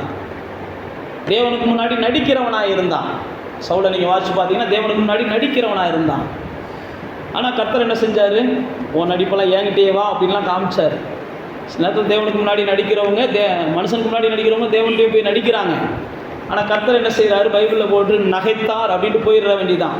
அவங்கள பார்த்து நகைச்சிட்டு போயிடுறாரு. ஆனால் தேவ பிள்ளைகளாகிய நானும் நீங்களும் தேவனை தேடுகிற உணர்வுள்ளவங்களாக இருந்தோம் அப்படின்னா நம்ம வளர்ச்சியை பார்க்கலாம், நாளுக்கு நாள் விருத்தியை பார்க்கலாம். நம்ம சரியான பாதையில் போய்கிட்டு இருக்கோமா அப்படின்றது எதை நிதானிக்குது அப்படின்னா, இந்த பூமியில் நாம் வாழுகிற வாழ்க்கையில் ஸ்டெப் பை ஸ்டெப்புமாக நம்ம உயர்றோமான்றதை காமிக்கும். எதுவுமே இல்லை அப்படின்னா நாம் சரியாக தேவனோட உறவுல இல்லைன்னு தான் அர்த்தம், வேறு ஒன்றுமே கிடையாது. தேவனோட சரியான உறவுல இருந்தால் இயேசு சொல்கிறாரு பாருங்க, என்னோட இணைஞ்சிருந்தீங்கன்னா நீங்கள் மிகுந்த கனியை கொடுப்பீங்க. என்னோட இணைஞ்சிருந்தீங்கன்னா நீங்கள் கனி கொடுப்பீங்க. நீங்கள் என்னோட இணைஞ்சிருந்தீங்கன்னா மிகுந்த கனி கொடுப்பீங்க. நீங்கள் என்னோட இணைஞ்சிருக்கும் போது உங்களுடைய வாழ்க்கை என்ன செய்யும்? நாளுக்கு நாள் எல்லா வகையிலையும் விருத்தி ஆகும், பசுமையும் புஷ்டியுமாக மாறும். அப்போ என் வாழ்க்கையில் எதையுமே நான் பார்க்க முடியலைன்னா ஒன்றுமே இல்லை. நீங்கள் 40 நாள் விரதம் இருங்கன்னு சொல்லலை, அல்லது 40 நாள் அதை செய்யலாம் சொல்லலை, இதை செய்யலாம் சொல்லலை. தேவனோட உங்களுடைய உறவை மாத்திரம், தேவனை குறித்த பார்வையை மாத்திரம் கொஞ்சம் தெளிவாக வச்சுக்கோங்க.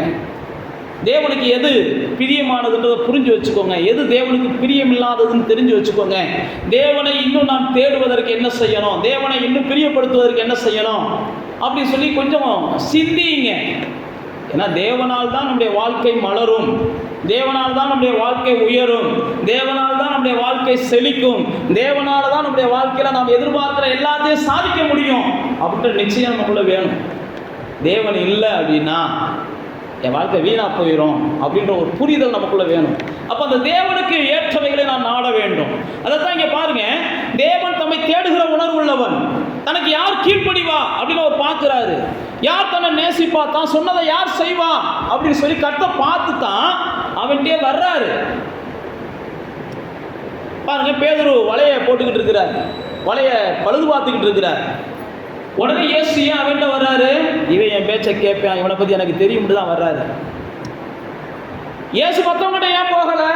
போய் நம்ம பேசினாலும் வேஸ்ட்டுப்பா, எனத்துக்கு அவன்கிட்ட போய்கிட்டு. அப்போ தேவன் பார்க்கும்போதே தம்மை தேடுகிற உணர்வுள்ளவன் எவனா இருக்கானான்னு பார்த்துட்டு தான் அவன் கையில் என்ன செய்கிறார்? ஆசீர்வாதத்தை கொடுக்கிறார், அவங்க கையில் அதிகாரத்தை கொடுக்கிறார், அவனை அழைக்கிறார், அவனை தேர்ந்தெடுக்கிறார், அவனை பிரித்தெடுக்கிறார். அதுக்கப்புறம் பார்த்தீங்கன்னா அவனை உயர்த்துகிறார். இயேசு பேதுருட்ட போறாரு. அப்ப பேதுரு ஒரே வார்த்தை சொல்றான், ஆண்டவரே நான் பிரயாசப்பட்டதெல்லாம் உண்மை, ஆனால் நீங்க சொன்னதுக்காக நான் என்ன செய்யறேன்? மறுபடியும் பிரயாசப்பட நான் போறேன்றான். தேவனுக்கு தெரியும் இவன் என்ன தேடுகிற உணர்வு உள்ளவன், என் பேச்சுக்கு கீழ்ப்படிவான், இவன் கர்த்தருக்கு பயப்படுகிறவன். அதே தான் தேவன் என்ன செஞ்சான்? பேதுருவை தேடி போய் தெரிந்து கொண்டு கனப்படுத்தி வச்சார். உங்களையே அந்த நம்பிக்கையில தான் இங்கே கொண்டு வந்து வச்சிருக்கிறார். என் ஜனம் என் வார்த்தைக்கு செவி கொடுக்கும், என் ஜனம் எனக்கு பிரியமானதை செய்யும், என் ஜனம் நான் சொல்கிறத கேட்கும் அப்படின்னு சொல்லித்தான் எத்தனையோ பேர் உங்கள் ஊரில் இருந்தாலும் உங்களை மட்டும் தேடி பிடிச்சி என்ன செஞ்சுருக்கிறார்? கண்டுபிடிச்சிருக்கிறார். நீங்கள் ஏதோ ஒரு வகையில் அவருடைய இருதயத்துக்கு என்ன செஞ்சுருக்கிறீங்க? பிடிச்சமானவங்களாக இருந்திருக்கிறீங்க. ஏதோ ஒரு வகையில் கர்த்தர் பார்வையில் நீங்கள் என்ன செஞ்சுருக்கிறீங்க? பரவாயில்ல, இந்த பிள்ளை நம்ம பேச்சு கேட்கும், இதை பிடிச்சோம்னா இதை வச்சு இந்த உலகத்தில் நம்ம என்ன செய்யலாம்? சாதிச்சு காமிக்கலாம்னு சொல்லி தான் உங்களை பிடிச்சிருக்கிறார். இதை எடுத்தோம்னா இதை வச்சு ஒரு சரித்திரத்தை உருவாக்கலாம்னு ஆண்டவர் தீர்மானிக்கிறார். உங்களை வச்சு ஒரு சரித்திரத்தை உருவாக்கணும்னு ஆண்டவர் நினைக்கிறார். அதனால தான் நீங்களும் நானும் அவரை பிடிச்சுக்கிட்ட அந்த பிடிப்பு இருக்கு பாருங்க, அந்த பிடிப்பு நம்மளை உயர்த்தும். நம்ம சரியாக பிடிக்கலை அப்படின்னா நம்ம பிடிமானம் அது என்ன செஞ்சுறது? நம்மளை உயர்த்தாங்க. அப்போ தேவனுடைய பிள்ளைகளே, தம்மை தேடுகிற உணர்வு உள்ளவர்கள், தனக்கு யார் கீழ்ப்படிவான்னு கர்த்தர் பார்க்கிறார், யார் தன்னை நேசிப்பான்னு கர்த்தர் பார்க்கிறார். அதனால தான் கர்த்தர் அப்படிப்பட்டவர்களை தேர்ந்தெடுத்து அவர்களை கனப்படுத்துகிறார். நியாயாதிபதிகள் புஸ்தகத்தில் நீங்கள் வாட்சி பார்த்தீங்கன்னா கர்த்தர் அப்படியே ஒவ்வொன்றா நீங்கள் சொல்லலாம். எப்தாவை தேர்ந்தெடுப்பார், கிதியோனை தேர்ந்தெடுப்பார், சிம்சோனை தேர்ந்தெடுப்பார், ஒவ்வொரு ஆளையாக தேர்ந்தெடுப்பார். ஏன் அப்படின்னா இவங்களாம் நான் சொல்கிறத செய்வாங்க, எனக்கு கொஞ்சம் மதிப்பு கொடுப்பாங்க. அப்போ கர்த்தர் உங்களையும் அப்படிப்பட்ட பார்வையில் தான் என்ன செஞ்சுருக்கிறார்? கொஞ்சமாவது கர்த்தரை மதிப்பீங்கன்னு தான் கர்த்தர் உங்களை தெரிஞ்சிருக்கிறார். கர்த்தரை கொஞ்சமாவது கீழ்ப்படுவீங்கன்னு தான் கர்த்தர் தெரிஞ்சிருக்கிறார். அதனால தான் ஆபிரகாமை பார்த்து என்ன செஞ்சார்? உன் குழந்தைய கொஞ்சம் வந்து வெட்டுறான்னு ஏன் சொன்னார்? இவன் வெட்டுவியானு அவருக்கு தெரியும். வேற யார்ட்டையும் சொல்ல முடியுமா?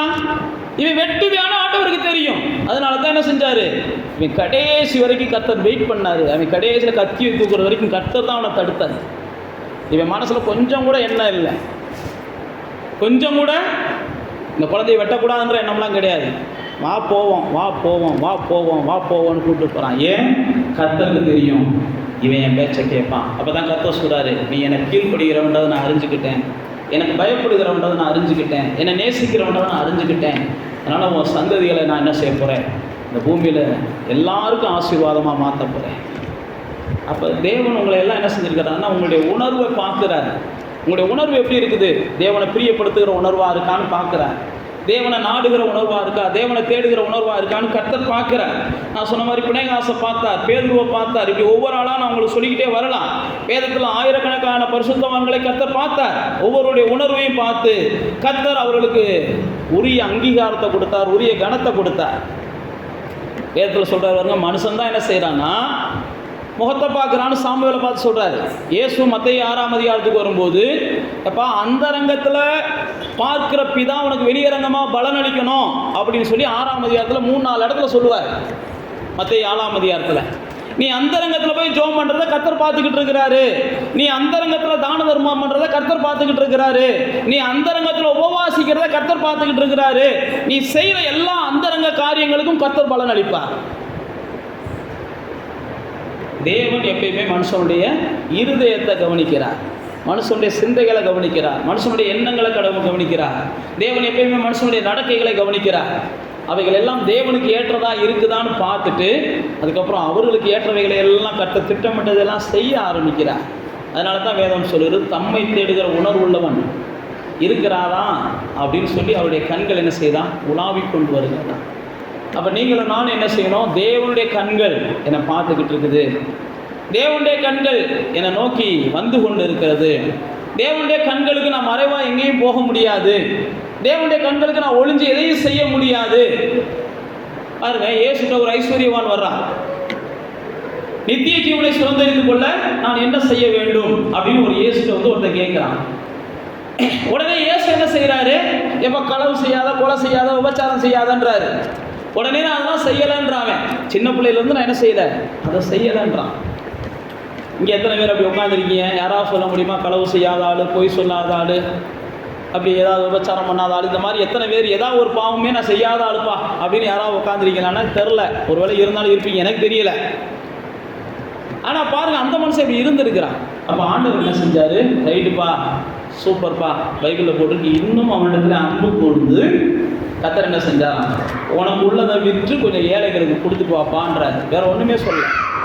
உடனே அவன் என்ன செஞ்சான், மிகுந்த ஐஸ்வர்யம் உள்ளவனாக இருந்த அப்படின்னால துக்கப்பட்டான் அப்படின்னு வேதத்தில் போட்டிருக்கு. ஏன் அப்படின்னா அவன் தேவனை தேடி வந்திருக்கிறான். எதுக்காக தேடி வந்திருக்கிறான், தங்களுக்கு பணம் குறையாம பாதுகாக்கிறதுக்கு கர்த்தரால் முடியுன்றதுக்காக தேடி வந்திருக்கிறான். பணத்தை தொட்ட உடனே கர்த்தர் எனக்கு அவசியம் இல்லைப்பான்னு பேர். இந்த பணம் குறையக்கூடாதுன்னு நான் கர்த்தர்கிட்டே வந்திருக்கிறேன். இப்போ எத்தனை பேர் நீங்கள் பணத்துக்காக கர்த்தர்கிட்ட வந்திருக்கீங்கன்னு எனக்கு தெரியாது. எத்தனை பேர் வேலைக்காக கர்த்தர்கிட்ட வந்திருக்கீங்கன்னு தெரியாது. எத்தனை பேர் எதுக்காக வந்திருக்கீங்களா எனக்கு தெரியாது. ஆனால் ஒன்றே ஒன்று, நீங்கள் கர்த்தர்கிட்ட வரும்போது என்ன செய்யணும், அவரை நேசிக்கிற உள்ளத்தோடு வரணும். அவர் தான் என்னை படைச்சவர், அவர் தான் எனக்காக பலியானவர், அவர் தான் என்னை மறுபடியும் பரலோகத்துக்கு கொண்டு போகக்கூடிய ஆற்றல் உள்ளவர். அப்போ உங்களுடைய பார்வை, உங்கள் உணர்வு கர்த்தரை பற்றி அப்படி இருக்கணும். நீங்கள் பணத்துக்காகவும் இதுக்காகவும் கர்த்தரை நான் நேசிக்கிறேன்னு சொன்னீங்கன்னா கண்டிப்பாக ஒரு நாள் நீங்கள் என்ன செய்வீங்க, பரிதாபம் உள்ளவர்களாய் மாறுவீர்கள் அப்படின்னு சொல்லி பவுல் கொரிந்தியருக்கு 15ஆம் அதிகாரத்தில் எழுதுறாரு. கர்த்தரை நீங்கள் இன்மைக்காக தேடுனீங்கன்னா மற்ற எல்லாரையும் காட்டிலும் நீங்கள் பரிதாபம் உள்ளவங்களாக மாறிடுவீங்க. அப்போ இன்மைக்கானதுக்கு என்ன பாசம் செய்யலாம், பைபிள் தெளிவாக போட்டிருக்கு. இன்மைக்கானதா அஞ்ஞானிகள் தான் கவலைப்படுவாங்க. தேவனை அறியாதவங்க தான் எதை உண்போம், எதை புசிப்போம், எதை உடுத்துவோன்னு கவலைப்படுவாங்க. நீங்கள் தேவனை முதலாவது தேவனுடைய நீதியும் அவருடைய ராஜ்யத்தையும் தேடினீங்கன்னா இவைகள் எல்லாம் உங்களுக்கு என்ன செய்யும், கூட கொடுக்கப்படும். நீங்கள் செய்ய வேண்டியதை செய்யுங்க. இல்லை இதை கொடுத்தா நாங்கள் அதை செய்கிறோம், நம்ம அப்படி தான் நம்ம ஃபார்முலாவாக இருக்குது. இதை கொடுத்தா அதை நாங்கள் செய்கிறோம். ஆனால் ஆண்டவர் என்ன செய்கிறாங்க, இதை செஞ்சீங்கன்னா நான் அதை கொடுக்குறேன். எப்பயுமே மனுஷன் என்ன செய்கிறான், இதெல்லாம் செஞ்சால் கர்த்தர் நம்ம செய்வோம். ஆனால் தேவன் என்ன செய்கிறாரு, இல்லைப்பா நீ விதைச்சா தான் நீ அறுக்க முடியும், நீ விதைக்கணும், நீ செய்யணும், நீ பிரயாசப்படணும், நீ எழும்பணும், நீ முயற்சிக்கணும். பாருங்க, தேவ பிள்ளைகளாகிய நாம் அந்த ஐஸ்வர்யவானுடைய வாழ்க்கையை பார்க்குறோம். அதுக்கப்புறம் அவன் துக்கமுகமாக போகிறான்.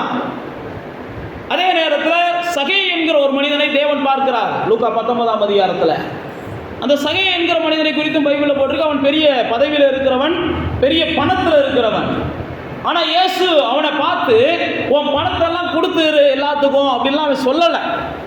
ஆனால் அவன் இயேசுவை பார்த்த உடனே, இயேசுடைய வார்த்தைகளை கேட்ட உடனே, இயேசுடைய எல்லா சூழ்நிலையும் அவனை கவனித்து இயேசு என் வீட்டுக்குள்ள வந்துட்டான்னு தெரிஞ்ச உடனே, எனக்கு இதெல்லாம் முக்கியம் இல்லை, எனக்கு இயேசு போதும் அப்படின்னு அவன் என்ன செஞ்சான், கூப்பிட்டு இந்தாங்கடான்னு கொடுத்தேன். 2 பேருமே ஐஸ்வர்யவான் தான். ஒருத்தனுக்கு இயேசு தான் வேணும்னு நினச்சான், ஒருத்தனுக்கு எல்லாமே வேணும் இதோட சேர்த்து இயேசு வேணும்னு நினச்சான். நீங்கள் எப்படிப்பட்ட உணர்வோடு தேடுறீங்கன்னு கர்த்தர் பார்க்குறார். நீங்கள் எப்படிப்பட்ட உணர்வோடு தேடுறீங்கன்னு கர்த்தர் பார்க்குறார். எல்லாமே செய்வேன் ஆனால் இயேசுவே நான் நேசிப்பேன் அப்படின்னா நீங்கள் எல்லாமே செய்து இயேசுவை நேசிக்கலாம். ஆனால் உங்கள் வாழ்க்கையில் இருக்கிற துக்கம் மாறவே மாறாது. எல்லாமே செய்வீங்க, இயேசுவை நேசிப்பீங்க, உங்கள் வாழ்க்கையில் இருக்கிற வருத்தம் மாறவே மாறாது. எல்லாமே செய்கிறீங்க, இயேசுவையும் நாங்கள் வேணும்னு பிடிச்சிருக்கிறோம் அப்படின்னா நிச்சயமாக நீங்கள் எதிர்பார்க்குற எந்த ஒரு உயரத்தையும் அடைய முடியாது. எல்லாவற்றையும் பார்க்கல எனக்கு இயேசு ஒருவரே அப்படின்னு சொல்லி சகையும் முடிவெடுத்தாங்க. அதனால தான் ஆண்டவர் சொன்னார், இந்த வீட்டுக்கு ரட்சிப்பு வந்துச்சு, இந்த வீட்டுக்கு மேன்மை வந்துச்சு, இந்த வீட்டுக்கு மகிழ்ச்சி வந்துச்சு. அப்போ தேவ பிள்ளைகளாகிய நீங்களும் நானும் தேவனை தேடுகிற உணர்வுல எப்படி இருக்கிறோம் அப்படின்னு சொல்லி தேவன் பார்க்கிறார். தேவனை எப்படி எந்த உணர்வோடு நம்ம தேடுறோம்.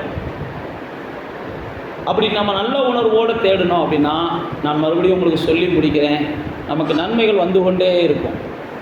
நீங்கள் தேவனை நல்ல உணர்வோடு தேடுறீங்க, நல்ல புரிதலோடு தேடுறீங்க, தேவனை நல்ல நோக்கத்தோடு தேடுறீங்க, தேவன் மேலே நல்ல ஒரு முழுமையான பாசத்தோடு தேடுறீங்கன்னா உங்கள் வாழ்க்கையில் நாளுக்கு நாள் மேன்மையை பார்ப்பீங்க, நாளுக்கு நாள் உயர்வை பார்ப்பீங்க, நாளுக்கு நாள் வளர்ச்சியை பார்ப்பீங்க, நாளுக்கு நாள் எல்லா நன்மைகளும் இந்த பூமிக்குரிய நன்மைகளையும் நீங்கள் அனுபவிக்கிறதுக்கு கர்த்தர் அனுகிரகம் செய்வார். நான் வருஷமெல்லாம் வந்துக்கிட்டு இருக்கேன், ஆனால் என் வாழ்க்கையில் நான் நினச்ச எதுவுமே நடக்கலைன்னா நீங்கள் வருஷமெல்லாம் சும்மா தான் வந்துக்கிட்டு இருக்கிறீங்க, நீங்கள் முறையாக வரலன்னு தான் அர்த்தம்.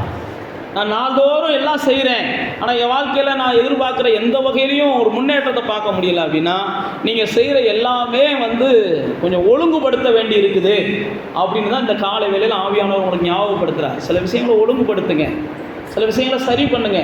கர்த்தர் ரொம்ப நல்லவர், கர்த்தர் ரொம்ப நல்லவர். நீங்கள் செய்து முடிக்கிற ஒவ்வொரு காரியத்துக்கும் கர்த்தர் பிரதிபலன் தர்றார். எந்த மனுஷனுக்கு அவர் அநியாயம் செய்கிறது இல்லை, எந்த மனுஷனுடைய கூலியையும் அவர் வஞ்சிக்கிறது இல்லை, எந்த மனுஷனையும் விருதாவாக என்னை தேடுங்கள் என்று அவர் சொல்லுகிறது இல்லை, எந்த மனுஷனையும் அவர் பாரபட்சம் பார்த்தெல்லாம் நடத்துறது இல்லை. யார் அவரை தேடுகிற உணர்வுல உண்மையாக இருக்கிறாங்களோ, உண்மையான உணர்வு உள்ளவர்களுக்கு அவர் பரிபூர்ணமான ஆசீர்வாதங்களை கொடுக்குறார். அப்போ பரிபூர்ணமான ஆசீர்வாதம் வேணும் அப்படின்னா நீங்கள் அவரை தேடுறதில் கொஞ்சம் என்ன செய்யுங்க, உண்மையாக இருங்க. உண்மையான உணர்வு உள்ளவன் எங்கே இருக்கிறான்னு அவர் தேடிக்கிட்டு இருக்கிறார். இந்த காலை வேளையில் உங்களுக்கு ஆவியானவர் ஞாபகப்படுத்துகிறார், நீங்கள் உண்மையான உணர்வோடு இருங்க, உண்மையான உணர்வோடு தேடுங்க. நிச்சயமாக வருகிற நாட்டில் நீங்கள் நன்மைகளை பார்க்க உங்களுக்கு ஆவியானவர் உதவி செய்வார். அப்படியே கண்களை மூடி தேவனை நோக்கி பாருங்கள். தேவனை நோக்கி பார்த்து உங்களுடைய உணர்வுகளை நீங்கள் அந்த ரங்கத்தில் எப்படிப்பட்ட உணர்வு உள்ளவங்களாக இருக்கிறீங்க. வெளியரங்கத்தில் நீங்கள் கைதட்டலாம், பாட்டு படிக்கலாம், அல்லது தேவனுக்கு முன்பாக நீங்கள் அந்நிய பாஷைகளை பேசலாம், தேவனுக்கு முன்பாக நீங்கள் என்ன வேணாலும் வெளியரங்கத்தில் காண்பிக்கலாம். அதெல்லாம் மனுஷனை வேணால் பிரியப்படுத்தும், அது தேவனை பிரியப்படுத்தாது. தேவனை பிரியப்படுத்துவது உங்களுடைய அந்த ரங்கத்தில் தேவனை குறித்து அல்லது தேவனுக்கும் உங்களுக்கும் எப்படிப்பட்ட உறவோடு இருக்கிறீங்கன்றதை தான் தேவன் பார்க்கிறார். மனுஷன்தான் முகத்தை பார்க்குறான், தேவன் இருதயத்தை பார்க்குறார். மனுஷன்தான் அவனுடைய இருதயம் எப்படிப்பட்டதுன்னு பார்க்க தெரியாமல் பார்க்குறான். தேவன் எந்த மனுஷனையும் அவனுடைய இருதயத்தை பார்த்து அவனுக்கு நன்மைகளை செய்கிறார். அவனுடைய இருதயம் செம்மையானதாக இருக்குதான்னு பார்க்கிறார். அவனுடைய இருதயம் உண்மைக்கே தேவனை நாடுகிறதாக இருக்கிறதான்னு பார்க்கிறார். நித்திய ஜீவனை அடைய வேண்டும் என்று விரும்புகிறவனுக்கு பணத்துக்கு மேலே ஏன் பற்று இருக்கணும்? ஆனால் அவன் பொய்யோட வர்றான், பொய் பண்ணிட்டு வர்றான். நித்திய ஜீவன் தான் எனக்கு முக்கியம் அப்படின்னு சொல்கிறவன் பணத்தை விட்டுட்டு வாடானா பணத்தை விட மாட்டேன்றான். இப்படி தான் நிறைய நம்ம மாய்மானம் பண்ணுறோம், பொய் சொல்லாமல் இருக்கிறோம், அல்லது களவு செய்யாமல் இருக்கிறோம், உபச்சாரம் செய்யாமல் இருக்கிறோம், என்னென்னமோ நம்ம தப்பி இருக்கிறோம் எத்தனையோ விஷயங்களுக்கு. ஆனால் சில விஷயங்களை நம்ம வேண்டாம் பிடிச்சிக்கிட்டே இருக்கிறோம். இந்த காலை வேளையில் ஆவியானவர் அதை உங்களுக்கு ஞாபகப்படுத்துகிறார். சில விஷயங்களை விட்டுருங்க, சில விஷயங்களை விட்டுட்டு தேவனை தேடுகிற உணர்வுல தேவனுக்காக பிணைகாசை போல வைராக்கியம் காமிங்க, தேவனுக்காக யாகேலை போல ஒரு தெரிவுள்ளவங்களாக இருங்க, தேவனுக்காக அந்த காலேப்பு யோசுவாவை போல ஒரு உத்தம இருதயத்தோட தேவனை பின்பற்றுங்க. தேவனுக்காக சகேயுவை போல தேவன் போதும், தேவனை தூரப்படுத்துகிற எதுவும் எனக்கு வேண்டாம்னு முடிவுக்கு வாங்க. தேவனை தூரப்படுத்துகிற பணமோ, தேவனை தூரப்படுத்துகிற பதவியோ, தேவனை விட்டு என்னை பிரிக்கிற எந்த ஒரு இன்பமோ எனக்கு வேண்டாம். சகேயு அப்படிதான் முடிவெடுத்தான். ஐயோ, இவ்வளவு நாள் அந்த இயேசு அறியாததுனால தான் இதெல்லாம் தேடினேன், இன்னைக்கு இந்த இயேசு அறிஞ்சுக்கிட்டேன், இதெல்லாம் என்னை இயேசு விட்டு பிரிக்கும்னா எனக்கு இது தேவையில்லைன்னு வர்றான். அந்த உணர்வு இந்த காலை வேளையில் உங்கள்கிட்ட வரணும்னு ஆவியானவர் ஏற்படுத்தி எதிர்பார்க்குறா. நீங்கள்லாம் நல்லவங்களாக இருப்பீங்கன்னு சொல்லி கர்த்தர் உங்களை அறிஞ்சுதான் பிரித்தெடுத்திருக்கிறார். நீங்கள்லாம் தேவனுக்கு பிரியமானவங்களாக வாழ்வீங்கன்னு கர்த்தருக்கு தெரியும், அதனால தான் பிரித்து உங்களை தேடி வந்திருக்கிறார். நீங்கள்லாம் கர்த்தருடைய சத்தத்துக்கு கீழ்ப்படிஞ்சு இந்த பூமியில் சாட்சியாக சாதிக்கிறவங்களாக இருப்பீங்கன்னு கர்த்தர் அறிஞ்சிருக்கிறார். கர்த்தர் உங்களை குறித்து நல்ல எண்ணம் இருக்குது. உங்களுக்குள்ள நல்ல எண்ணம் இருக்கிறதுனால தான் இன்னைக்கு பேதுருவை தேடி படகுக்கு போனது மாதிரி உங்களை தேடி ஏதோ ஒரு வகையில் பிடிச்சிருக்கிறாரு. ஆனால் நீங்கள் சொதப்பிக்கிட்டே இருக்காதீங்க. நீங்கள் தொடர்ந்து வாழ வேண்டிய வாழ்க்கையை வீணாக்காதீங்க. உங்களுக்கு கிடைக்க வேண்டிய நன்மைகளை கண்டிப்பாக நீங்கள் அவமதிக்காதீங்க. நான் மறுபடியும் சொல்லுகிறேன், உங்களால் முடியும்னு தான் கர்த்தர் உங்களை தெரிந்தெடுத்திருக்கிறார். நீங்கள் கர்த்தருடைய சத்தத்துக்கு செவி கொடுப்பீங்கன்னு சொல்லி தான் கர்த்தர் உங்களை தெரிந்தெடுத்திருக்கிறார். நீங்கள் கர்த்தருடைய சித்தத்தை செய்வீங்கன்னு சொல்லி தான் கர்த்தர் உங்களை தெரிந்தெடுத்திருக்கிறார். உங்களால் முடியும். முடியலைன்னா கர்த்தர் உங்களை தேர்ந்தெடுத்திருக்க மாட்டார். ஆபிரகாமால முடியும் மகனை பலி கொடுக்க, அதனால தான் அவனை தேர்ந்தெடுத்தார். உங்களால் முடியும்ன்றதுனால தான் கர்த்தர் தேர்ந்தெடுத்திருக்கிறாரு. நீங்கள் தான் என்ன செய்கிறீங்க, கொஞ்சம் அசதியாக இருக்கிறீங்க. அசதியாக இருக்கிறதுனால தான் ஆசீர்வாதங்கள்லாம் தாமதமாகுது. அசதியாக இருக்கிறதுனால தான் தேவையில்லாத காரியங்கள் உங்களை சுற்றி மூடிக்கிட்டு இருக்குது. உங்களால் முடியும்னு சொல்லி தான் கர்த்தர் உங்களை தேர்ந்தெடுத்திருக்கிறார். நீங்கள் கர்த்தருக்கு பிரியமானவங்களாக வாழ முடியும். கர்த்தருடைய சத்தத்தை கேட்டு நீங்கள் கீழ்ப்படிய முடியும். கர்த்தருடைய பாதையில் நீங்கள் ஓட முடியும். உங்களால் முடியாதெல்லாம் கிடையாது, அது கர்த்தருக்கு அறிவார். அதனால தான் கர்த்தர் உங்களை என்ன செஞ்சிருக்கிறார், தேடி வந்திருக்கிறார். யாகேலால அந்த மனுஷனை கொல்ல முடியும்னு சொன்னதுனால தான் யாகேல்கிட்ட கொண்டு போய் அந்த மனுஷனை விடுறாரு. உங்களால் முடியும்னு தெரிஞ்சுதான் கர்த்தர் உங்களை ஆலயத்துக்கு கொண்டு வந்திருக்கிறார்.